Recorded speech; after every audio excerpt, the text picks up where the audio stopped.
Bonjour, bonsoir à tout le monde. Aujourd'hui, je vais vous parler d'un roman. Un de mes romans préférés, enfin, qui sera bientôt qui fera partie d'un de mes romans préférés, c'est Anna Karénine de Léon Tolstoï. Donc moi, c'est une édition un peu particulière, c'est une vieille édition que j'ai. Mais voilà, je vous montre. Donc il est couplé avec un autre roman qui s'appelle La Résurrection, que je ne lirai pas parce que je ne connais pas tant que ça. Voilà, Anna Karénine. Voilà, c'est une édition aux éditions de la confrérie de Lausanne. Donc c'est une édition, une impression c'est la guilde du livre de Lausanne. Et c'est une guilde qui consiste à publier des romans classiques de la littérature mondiale. Alors, je vais vous parler plus particulièrement d'abord de l'auteur. Comme pour Belle du Seigneur, je vais reprendre tous les points importants, à savoir l'auteur en lui-même, le roman, donc, et en dernier point, je vais faire une petite comparaison avec notamment Belle du Seigneur, mais aussi avec un autre roman dont je ne vais certainement pas parler parce que c'est un roman que je n'aime pas du tout, mais que j'ai étudié quand j'étais au lycée. C'est Madame Bovary. Et en dernier point, je vais mettre mon avis et vous lire un petit extrait, notamment l'Incipit. Alors, tout d'abord, pour Léon Tolstoï. Alors, Léon Tolstoï, c'est un auteur qui est né en 1828 et qui est mort en 1910. Donc, il a vécu une très large partie de sa vie pendant les remises en cause du régime tsariste. C'est un soldat et un écrivain. Il a écrit c'est une écriture de longue haleine. Il a écrit des œuvres colossales, par exemple Guerre et Paix, qu'il a mis 5 ans à écrire. Oui, parce qu'en même temps il fait plus de 1000 pages, mais c'est une œuvre colossale. Et Anna Karénine, dont il voulait être connu pour ce roman-là, est devenue sa consécration.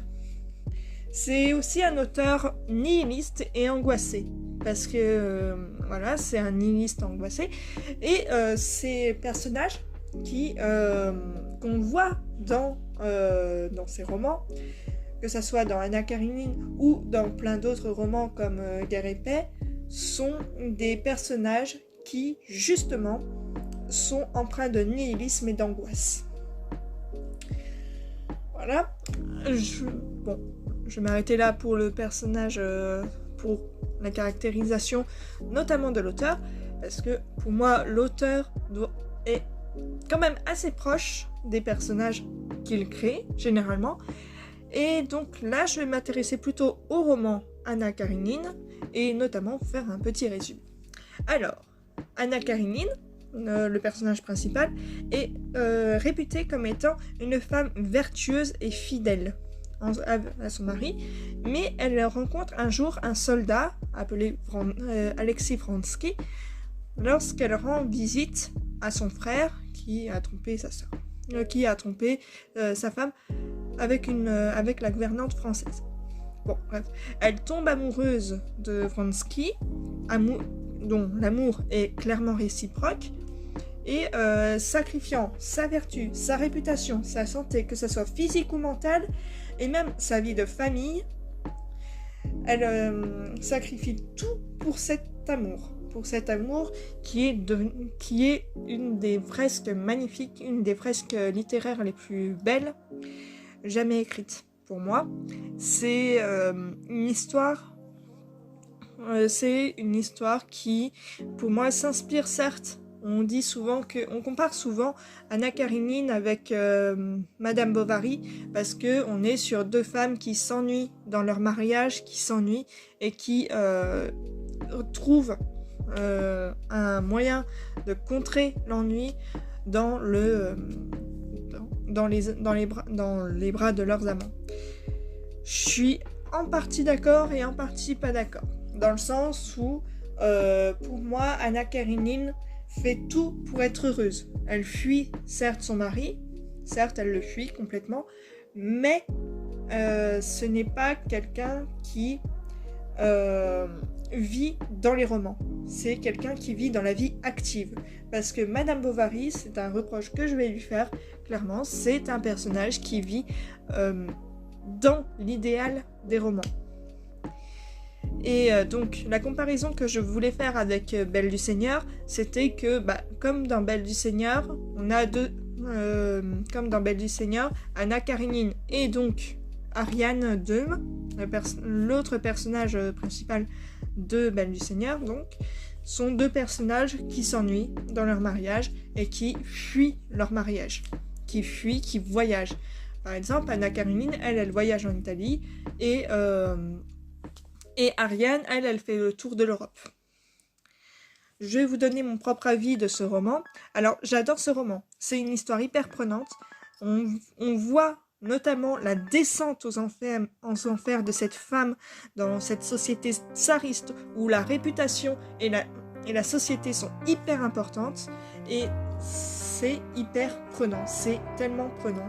On dit souvent que les romans comme ça, c'est des page-turners. En fait, c'est j'utilise l'anglicisme, mais en fait, c'est des livres dont on tourne les pages sans s'en rendre compte, qu'on ne voit pas le temps passer, en fait, sur ce roman. Je vais vous lire l'incipit de ce roman, qui est un des incipits les plus célèbres. Je vais pas lire trop long non plus, parce que c'est écrit très très petit, donc je vais pas faire... je vais peut-être lire un ou deux paragraphes. Alors... Toutes les familles heureuses se ressemblent. Chaque famille malheureuse, au contraire, l'est à sa façon. Tout était sans dessus-dessous dans la famille Oblonsky. La princesse française La princesse, ayant appris que son mari entretenait des relations avec la gouvernante française, avait déclaré au prince qu'elle ne pouvait plus vivre sous le même toit que lui. Cette situation, qui durait depuis déjà 3 jours, était pénible pour les époux eux-mêmes, pour tous les membres de la famille et pour le personnel de la maison.